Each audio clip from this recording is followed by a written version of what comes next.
ہمارے ایک دوست تھے، اللہ تعالیٰ ان کو غریق رحمت فرمائے، وہ سخت بیمار ہوئے اور ویسے ہی یعنی جدید تعلیم یافتہ تھے، پروفیسر تھے، تو بیمار ہوئے، شدید بیمار ہوئے، اتنی بیماری ہو گئی کہ چلنا پھرنا مشکل ہو گیا، ہلنا جلنا مشکل ہو گیا۔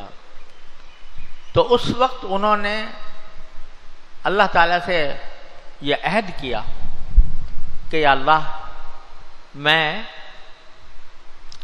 اگر میں صحت مند ہو گیا، میں نے پچھلی زندگی تو جیسی گزار لی، لیکن اگر میں صحت مند ہو گیا، صحت ہو گئی مجھے، تو میں اپنی باقی زندگی قرآن کریم کے اندر قرآن کریم میں ختم کروں گا،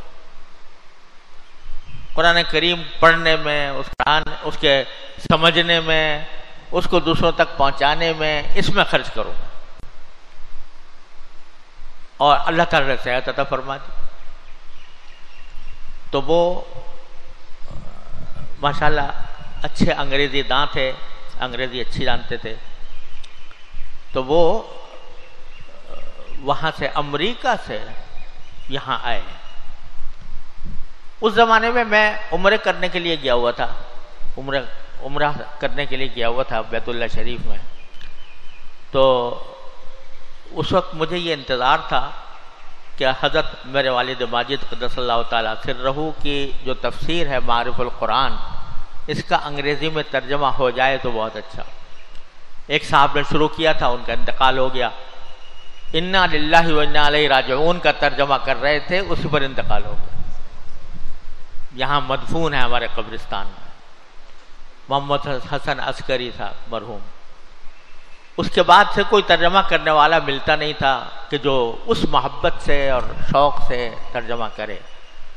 تو میں نے وہاں بیت اللہ شریف میں ملتزم پر دعا مانگی کہ یا اللہ، معرف القرآن کا ترجمہ کرانا چاہتا ہوں، کوئی اللہ کا بندہ ایسا مل جائے کہ جو معرف القرآن کا ترجمہ کرے۔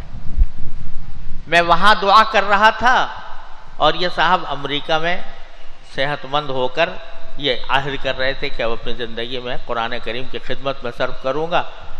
میں عمرے سے واپس آیا یہاں، وہ امریکہ سے آئے اور کہا کہ کچھ دیر بات کرنی ہے۔ بات کی تو یہ کہا کہ میں چاہتا ہوں کہ اپنی باقی زندگی قرآن کریم کی خدمت میں صرف کروں، تو آپ اگر مجھے اجازت دیں تو معرف القرآن کا انگریزی ترجمہ کر۔ تو میں نے کہا بھائی، اللہ تعالیٰ نے آپ کو بھیجا ہے، یہ آپ خود نہیں کہہ رہے، کسی سے کوئی کہلوارا ہے آپ سے، اور اللہ تعالیٰ نے آپ کو بھیجا ہے۔ میں خود دعا کر کے آیا ہوں وہاں کہ یا اللہ کوئی آدمی دے دے۔ انہوں نے ترجمہ کرنا شروع کیا اور بیشتر حصہ معرف القرآن کا انہوں نے ہی کیا۔ اور یہ مجھ سے بار بار کہتے تھے کہ جیسا حضرت مفتی صاحب رحمۃ اللہ علیہ نے معرف القرآن میں لکھا ہے کہ قرآن کریم ختم کرنے کی چیز نہیں، بلکہ قرآن کریم ایسی چیز ہے کہ اس میں زندگی ختم کی جائے، تو میں یہ عہد کر کے بیٹھا ہوں کہ زندگی اس میں ختم کرنی ہے۔ اللہ کا کرنا ایسا ہوا کہ وہ بیشتر حصہ ترجمہ وہ کر گئے، اور سورہ حامیم سجدہ کا پہلا رکوع ہے تو اس کا ترجمہ کر رہے تھے، جو آیت کریمہ ہے جو ختم ہوتی ہے لہم اجر غیر ممنون پر، لہم اجر غیر ممنون، کہ ان کو ایسا اجر ملے گا کہ جو کبھی ختم ہونے والا نہیں ہوگا۔ یہ آیت، اس آیت کا ترجمہ کر رہے تھے، اسی میں دل کا دورہ پڑا اور اسی میں انتقال ہو گیا۔ تو اپنی زندگی قرآن ہی میں ختم کر دی۔